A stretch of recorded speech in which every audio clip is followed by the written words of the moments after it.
So season 4 of Castlevania just came out a couple days ago. As of me recording this, it's the 15th of May.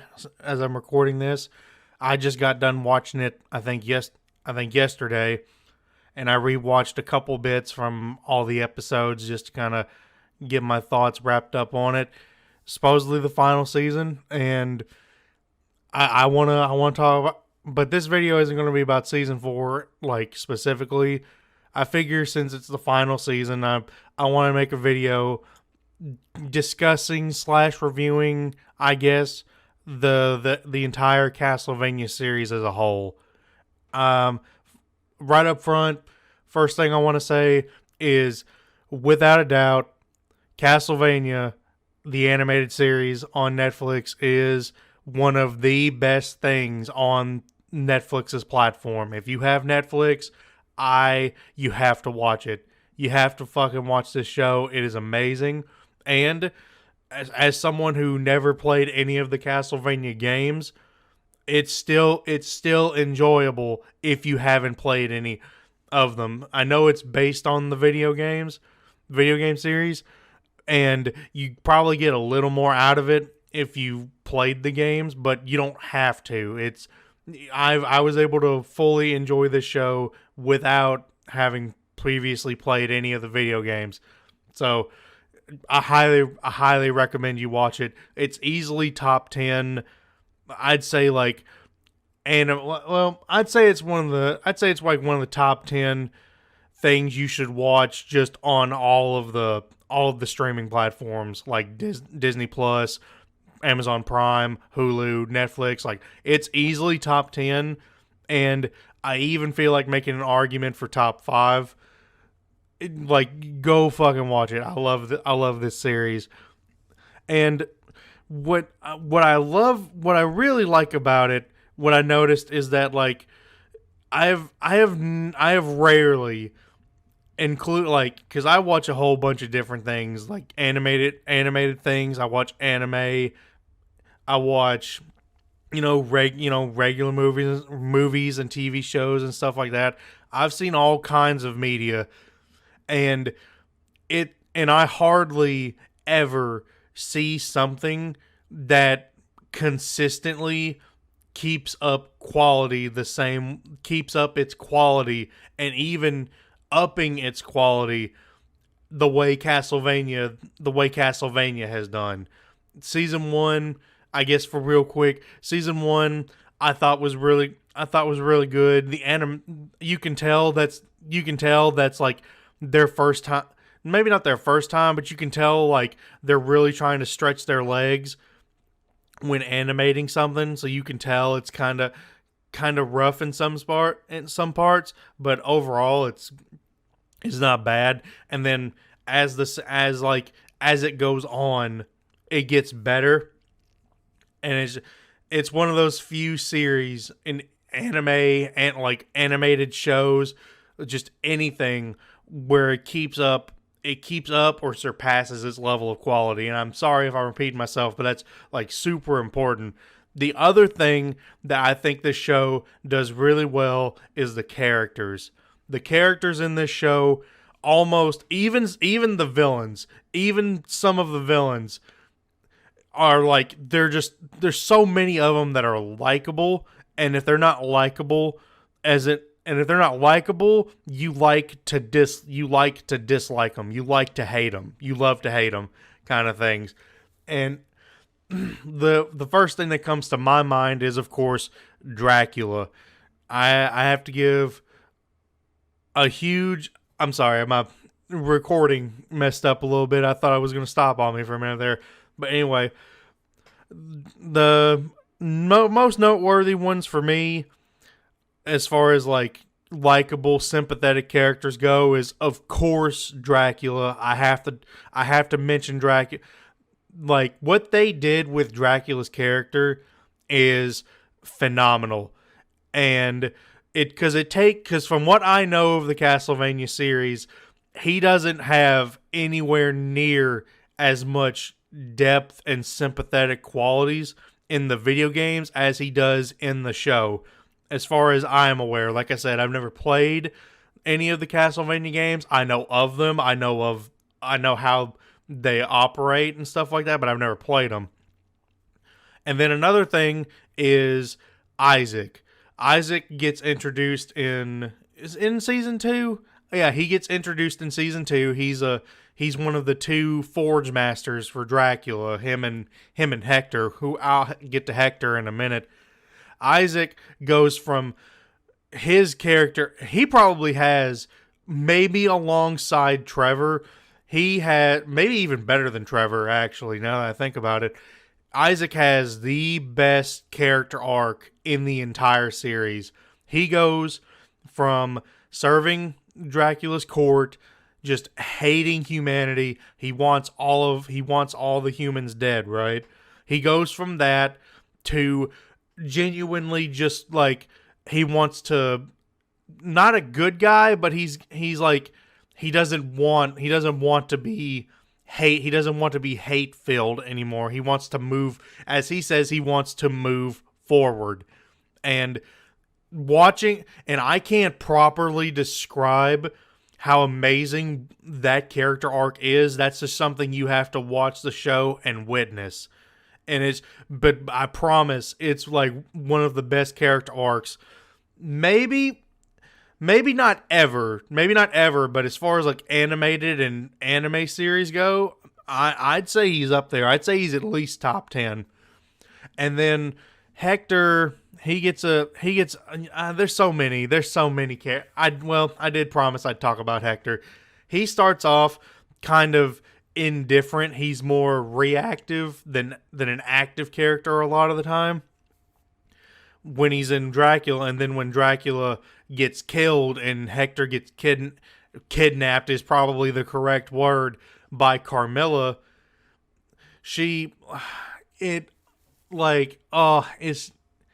I'm marking out. It's weird. I'm just marking out over this show. I'm sorry if it seems like if I'm rambling a little bit. I love this show. You can't see it on the recording, but I'm grinning ear to ear. I love this series. So, but I apologize. Let me get back to what I was talking about. When Hector gets basically kidnapped by Carmilla and she forces him to be her forge master, and that's another thing about the show I noticed in the latter two. Is it latter two? Yeah, the latter 2 seasons. Hector and Lenore's relationship is weird. It's weird. It's weirdly like engaging, but it's weird because you can tell they both I think like each other. You can tell they both like each other, but you have this thing where in season 3, Lenore tricks him into wearing like a ring. I think they call it a ring of binding or whatever, and which forces him to be her pet is what she calls him. I think she calls him that at one point. Or is it Carmilla? I think Carmilla is the one that calls him her pet. And at the end of season, and I will say this is kind of weird. At the end of season 3, it was implied that Lenore and Hector's relationship was gonna be more so like a pet, like master and pet kind of thing. But then in season 4, they didn't keep that aspect going. They kind of just talk to each other, like Lenore doesn't talk down to him or anything like he's like you would a pet. Kind of. No, hold on. Let me rephrase that. Like, she doesn't talk to him in the way you would talk to a pet, is what I'm trying to say.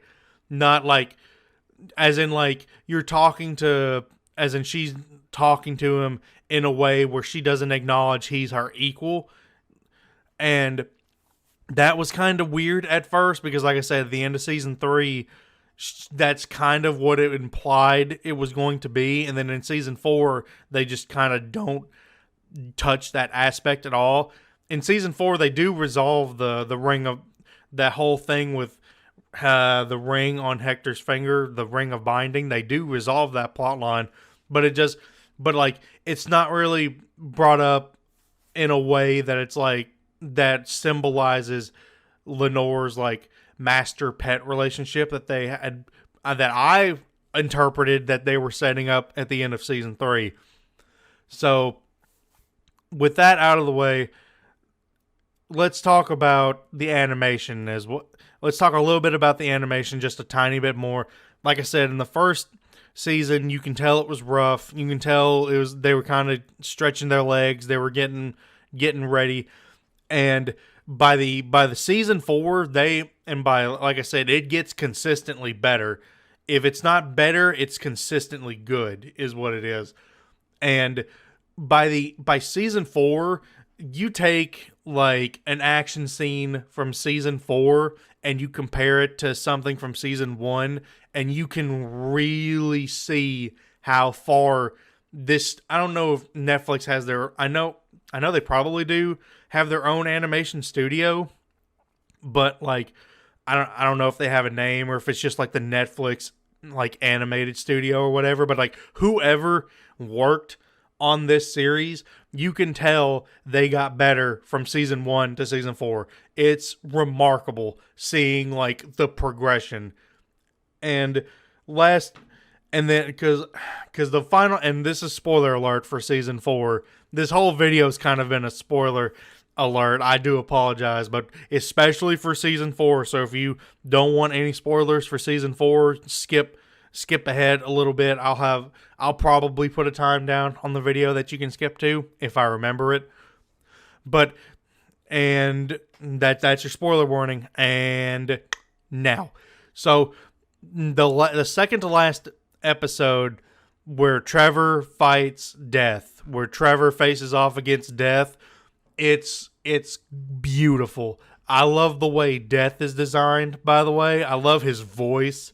It's I like his voice, but I do admit there were some lines he said that I thought were pretty funny. How, he calls humans fuckers at one point, and I did giggle. I'm giggling now just remembering it. It's kind of funny hearing the Grim Reaper call humans fuckers.